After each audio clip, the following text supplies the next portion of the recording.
हाय दर्शक बंधु देखंतु आज मु बनेइछि खासुली माछर फ्राए आपण माने जानि पाथो ये केते क्रीमी आ ग्रेवी भला देखा होछि।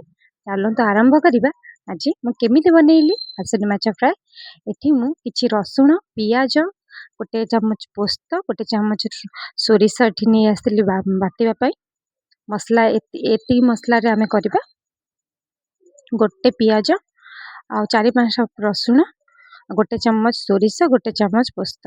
एबे आमे कोन करिया खासुली माछ जतिकी थिला आ मु ताकू 500 ग्राम खासुली माछ नेतिली ताकू भल भाबरे धोई की सेथरे हळदी आ लूण लगेना गोळेई दबा। आकू भल भाबरे धोइबे खासुली माछटा परिष्कार धोई देतिली माने बाछि की एबला गोळेई आमे एबला भल भाबरे गोळेई दबा। देखंतु भल भाबरे परिष्कार गोळेई देबे।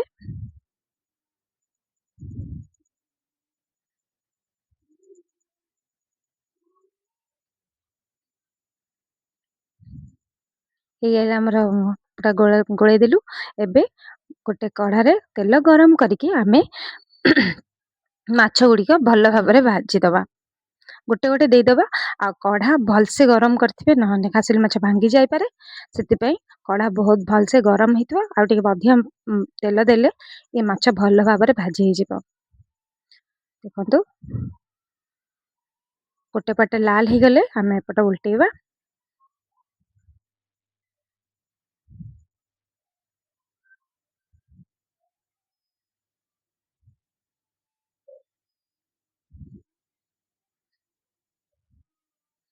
एई भला भाबरे उल्टे देले माछ आउ टिके लाल हबा दरकार। आउ टिके लाल हे गले आमे याको काढिबा। जो पन्ना लाल हेनी आमे भल भाबरे भाजीबा माछटा।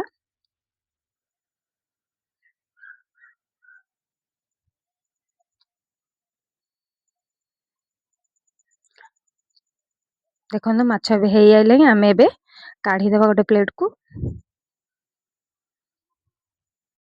सब माछ ए भले काढी देबा भल भाबरे भाजी गोटे पटे लाल हेला आ गोटे पटे टिके देखि दबा हे गला ना नाही तापय ताको सब काढी दबा।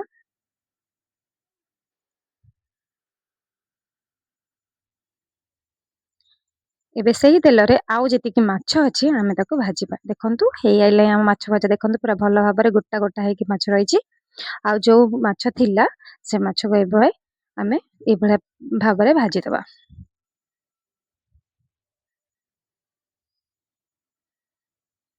एबे सेई कढ़ारे तेल देकी किछि तेल देकी सेथरे आमे कला जीरा गोटे चामच कला जीरा पकेबा। आउ 3-4टा मु एठी लंका नेथिली कंचा लंका काटिकी मझिरु फाळ करछि नेथिली। आपण नै पारे किछि नै किंतु नेले भल लागिवो। गोटे बड़ रसुण सॉरी गोटे बड़ टमाटर को एठी छोटो साइज रे काटिकी मु देथिली।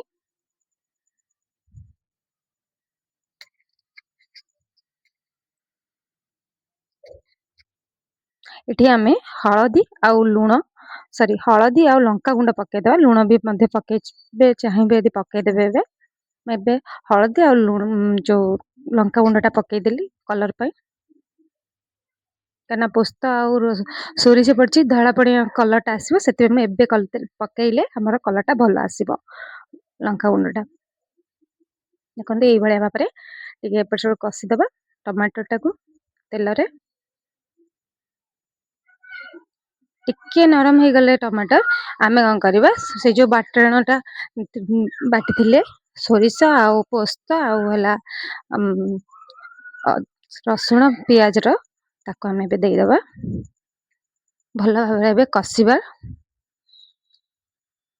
मीडियम आंच रे कसीबे हाई आंच करिबेनी पोड़ी जिवो काळे मसला। देखंतु तेल छाड़ी आसलाई। एबे आमे भल भाबरे ताको कसिया जो बंद आउ टिके तेल छाड़िबो आउ टिके बासना टिके भल हबो। देखंतु ए भला भाबरे कसी देबे। हमरो जो कप रो जो मसला पानी टा टिके दे दबा। सेई भला मसला पानी दे दे आमे कसिबा जेमिति भल भाबरे कलरटा आसीबो। देखंतु ए भला कसिबा पानी दे देतिली। मसला कप पानी देबे बेसी एबे देबेनी पानी। एई पानी टा मरिया पर्यंत कसिबा आमे। देखंतु पानी पूरा सुखी गलाई आम ये कषिबी मसला भी हो गलाई पूरा ग्रेवी अंश हो गलाई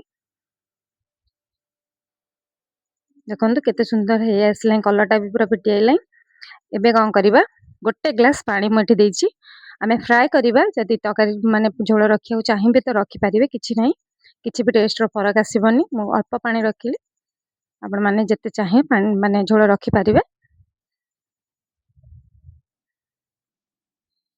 एबे मु लुण पकई नथिली एबे गोटे चमच लुण पकेबा हाफ चमच पके लुण बेसी नु हाफ चमच पकेले लुण कहीं माछरे लुण पड़ता ऑलरेडी एबे आमे घोड़े दबा जमी भल भाव टे मसला फुटी आसब देखो बढ़िया 10 मिनट पर देखिले फुटी आसला 10 मिनट छाड़ी घोड़े की एबे हे गला आमर एबे आम कौन करिया गोटे गोटे करी माछ देदेबा एका बेले देबेनी गोटे गोटे करी देले ही भल एका बेले देले भांगी जाई पारे माछ सेति देखो माछ ये गोटे गोटे करी देदेबा आमे हाँ बहुत यहाँ बहुत भल लगे भात गरम भात रे खातु बहुत सुंदर लगे